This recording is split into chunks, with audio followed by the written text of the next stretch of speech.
I'll have the air conditioner on, and we had those couple of warm days where it was like 90 degrees.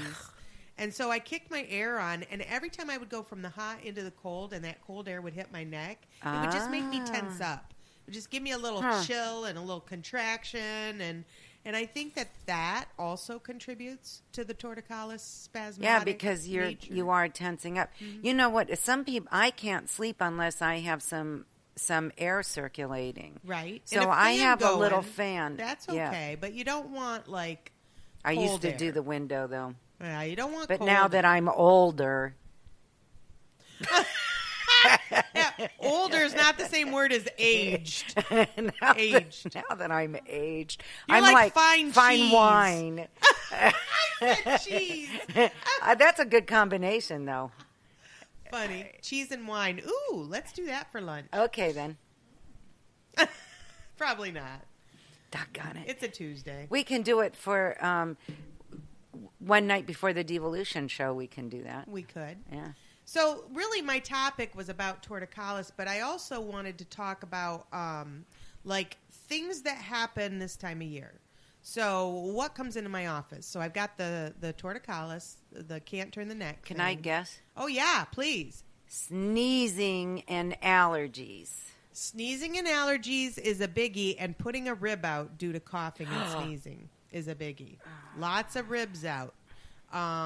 Yeah, sometimes they get violent. Have y'all ever sneezed a big violent sneeze? That almost knocks you down? Yeah, and then sometimes you get that sharp pain wherever the rib had popped a little, and you got to have that put back in. And then it goes away like pretty immediate, so that's an easy peasy one. Good. What else? Let me guess. Flus and watery eyes and stuff? Yep. That's all allergies for me. Sometimes it is for people. And you know what? I've had to actually adjust some people's eyes. Like their ocular area and the skull bones around it and the muscles attached to the eye and all of that. We have to actually adjust those. I think mine need adjusted. Super gentle, people. Don't get worried. I think mine need adjusted. Oh, you will be amazed. Sometimes, okay, I have this I'm one. serious, though. I have this. I know, I am Okay. too. I have this one lady. I am so serious as a heart attack here. She comes in when her double vision doesn't, like when it starts to come apart. Like she has double vision, but it usually overlaps pretty well, so it doesn't bother her so much. Wow, isn't that weird? Everything looks like a hologram. Yeah, but when it starts to come apart and she starts to see two of the person really bad, or they separate, then she comes in and we adjust her eye muscles that are that's weird. ocular, and it immediately goes back to normal. So, and that lasts her probably about 3 months, 3-4 months. Huh. Well, so it's a quarterly eye adjustment. Yeah. That's about my attitude adjustment. I need that. About a quarterly? About a quarter turn? Yeah. Are you wound so tight a quarter turn will make a difference? I love that.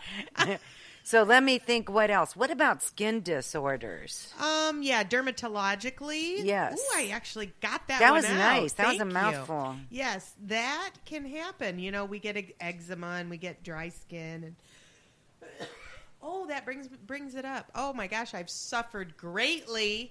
I mean, unbelievable suffering this weekend with chapped lips. Oh, yes. I hate chapped lips. They hurt so much, and they were really bad this time. Like usually if I put oregano oil on them and silver, they do really well, but not this time. Nobody. I was putting it all on. Nothing was helping. Finally, I had to break down and go get some Blistex medicated, but that took care of it within a day and a half. But I think it had to do with the weather change, but I think it also has to do with starting to turn the furnace on. Exactly. You know, it's so dry. That might be why my eczema is acting up. Yeah, because your skin, you know, we lose it. It's porous in nature, so we lose our moisture through our skin. Plus, with the furnace on, we're sweating more. But it's drier, so that sweat is evaporating, so you don't really notice. And it keeps us at a basic temperature, because when you evaporate your sweat, it cools you off a little. So, you know, you've got all this going on all at once. And, you know, meanwhile, before you know it, you know, it's just, it makes everything worse, I guess. Like, if you have psoriasis, it makes it worse. If you have eczema, it makes it worse. If you have dermatitis, it makes it worse, you know. But the chapped lips just kill me. Yeah, I don't like chapped lips. Sometimes I'll put like boiling water on the stove. Oh, just to add some humidity? Yeah, I mean, I have had humidifiers in the past, but they don't seem to last long for whatever reason. I have a hard time with electronic equipment. But could it be your vibration? I've often thought that. I mean, I have been known to turn a street lamp on or off once in a while. So, but and I fix things. Yeah, that's a cool thing. You're kind of like Fonzie, but in girl form. You are. And it always shocks everybody. It's cool, though. It shocks people when I turn lampposts on and off. Yes. Or street lights or I whatever. have another friend like that, Holly. Yeah, it's pretty creepy, actually. Especially when, as you come upon it, it turns off. And as you leave it, it turns on. So everywhere you walk, you're in the dark. So you just get conditioned to it. That's funny. It is funny. Uh-oh. So what else? So every time the seasons change, you probably have a barrage of new symptoms. Yeah, I guess, we've got people who are cleaning out their garages and doing their end-of-the-year gardening and pulling weeds and digging bulbs and, doing stuff like that. And that causes all kinds of various musculoskeletal problems. But for... Yeah, the furnace going on and oh, I see what you're saying. Yeah, forced Marilyn, air, my friend right. here in the audience, is talking about when you first turn on the forced air and you get that dust circulating and everything circulating, and yeah, that's never good either. I always like that smell though of the furnace coming on really for the like first time. But I will open my windows. Oh, that's a good idea. And turn it on just for like couple hours at first, right? Just so that whatever's blowing around hopefully blows out a little bit, right? Because there could be mold in there. Yeah, I don't know. Maybe that's a weird thing, and maybe that isn't even helping to have the windows open, but I feel like it helps. Well, then it does. And and you get anytime you get fresh air in the house, right? It's got to be better, except for when you're sleeping. Well, yeah, because if it's hitting your neck, it's going to cause you to have torticollis. See, I caught on. I'm fast today. Not really. You are. You're fast. You're always quick on the uptake. You know what I think I'm going to do after this? What? I don't know why, but it just popped in my head. I think I'm going to go have a cupcake. A cupcake? Yes. Okay, I don't know why, but down here, downtown Bay City, yes, they have these cupcakes down here that are like gluten-free, and then they have vegan cupcakes, and yeah, that just sounds good to me. Comfort. You need comfort? Yeah, maybe that's it. Okay, then. Maybe we're getting close to the holidays, and I'm just wanting to celebrate early. Right. That's okay, too. Yeah. So, do you want to know what I'm going to talk about, what I want to talk about today? I do want to know. I want to talk about sleep. Ooh, that's a good one. Sometimes I can't sleep, and it doesn't matter what I do to try to get to sleep. I can't sleep. Mm-hmm. Everything that I usually try does not work. Does not work. Okay, well, I usually ask a few questions. So can I ask you a few questions? Yes, ma'am. All right.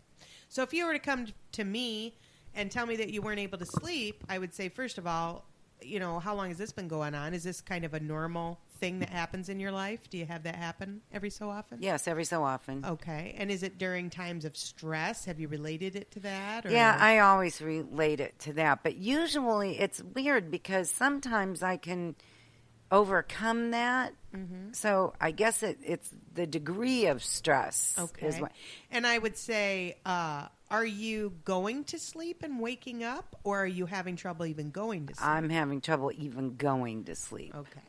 That usually means more stress and worries and overactive thinking and brain and things like that. Not just necessarily like staring blankly at a wall and not having any thoughts and still not being able to sleep.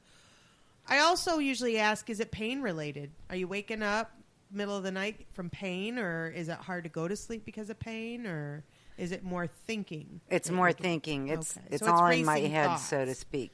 It's racing thoughts. It's racing thoughts. Mm-hmm.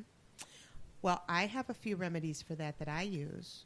Let's hear them, because mine aren't working. Okay. Well, we've talked about this one before, and there is a point, it relates to the anterior cingulate gyrus, which is in your skull, inside your skull, in your brain. And it's the go-between between the two lobes of the brain, and it actually helps to maintain the speed at which we're having our thoughts. So to have normal thoughts, you know what that pace is. Right. You know, thoughts come to you throughout the day, but it's at a normal pace. 96,000 thoughts a day. I believe that. But sometimes they're coming so fast that you can't slow them down. And you like, have you ever tried the backwards game? Try to get back to a certain thought, like how did I get here? Right. Gosh, I was thinking of this, and then I was thinking of that, and I can only go about 6-7 steps back in the backwards game. I can't go past that. So that tells you how quickly I have a thought, and then I don't really hang on to it. I don't know if I can go that far. Sometimes I can't. All right, so when it's like that, when it's racing like that, you touch the third eye, which is the top of the triangle that's formed by your eyebrows. Okay, I can feel it. So right at the brow of your nose, on your forehead, the third eye, and you press that, and then on the very back of your head, in the middle of the neck, there's a little divot, and above the divot, up on the skull, you come up about an inch, there's a bump, and you press those 2 points together, like you're trying to touch your fingers. It's like your iPhone. You have to hold it and... Yeah. And you touch them as if you're trying to press those 2 fingers together for 15, 20 seconds. And what it does is it actually calms that nervous system or stimulates it. So either direction, whether it's hypoactive or hyperactive, it regulates it. It takes it back to neutral. So it's like pushing the reset button. Boing. And then if you have racing thoughts, they go back to normal. And if you have too slow of thoughts, like broken record thoughts, then they come back to normal. And so what I mean by that is sometimes OCD stuff. Right. Or like my example I always use is like, let's say you got into a confrontation with somebody and you didn't really say what you wanted to say. You wished you would have said something else. So you keep thinking about it. I could have said. Playing it over in your head, and you keep thinking about it, and you're thinking about it. Right. And you can't get it out of your head. That is a broken record thought.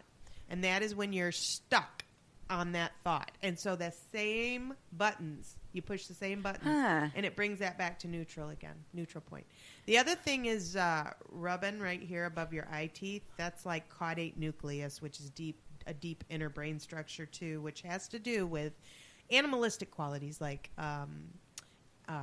being alert. You know how a dog, he's kind of asleep, but he pricks his ears up every noise. That's how we act when these are sort of not working right. So we rub those about 10, 20 seconds before we go to sleep at night, and that allows us to sleep more soundly. All right, but then my biggest, what I love is back in the day when I was going to school, which was a long time ago, people, about 20 or so years ago, I took an undergrad class for stress management. It was the best class I ever took. I'm so glad I took it. It was right in the beginning of my school career, and I used those principles to get through, and even today I still use those. But they taught us a technique, a couple different techniques. One is basically you meditate that you go to whatever place you love, like middle of a field, by a bubbling brook, at the ocean, whatever you resonate with, you go to that place in your mind. And you picture a box, and you make a deal. You say, I'm going to put all my worries in this box, and they're going to stay here locked up till morning. And I know they'll be there. I can trust they're going to be there, but I'm going to put them down for now. And you put all your worries into the box, and you're thinking about this. You're meditating on this, and you lock the box, and you put the box or the key in your pocket or whatever, and you lay down and you take a nap. Take a nap under the tree. And listen to the bubbling brook and focus on that and worry not about your worries because they're safe. Now, there was a little thing going on when I was about, 15 or so. They were called worry dolls. Do you remember worry dolls? Yes, I do, yeah. Worry dolls was the same concept. There were these little tiny dolls, and they came in a little box. And every night you were to tell your worries to your dolls and lock them away, and they promised to hold on to them till morning where you'd pick them back up again. And that way, it was a way to get you to soundly sleep and not have to worry and dwell on things. So I like that principle. I like that idea, too. That's... Yeah. Try lavender? Well, yeah, that's a good point. Yes, and I want to talk about those things, too. But the other thing that I learned from the stress management class was to picture yourself go into a classroom and to sit in the front row. It's an empty classroom, bunch of seats, and you sit in the front row and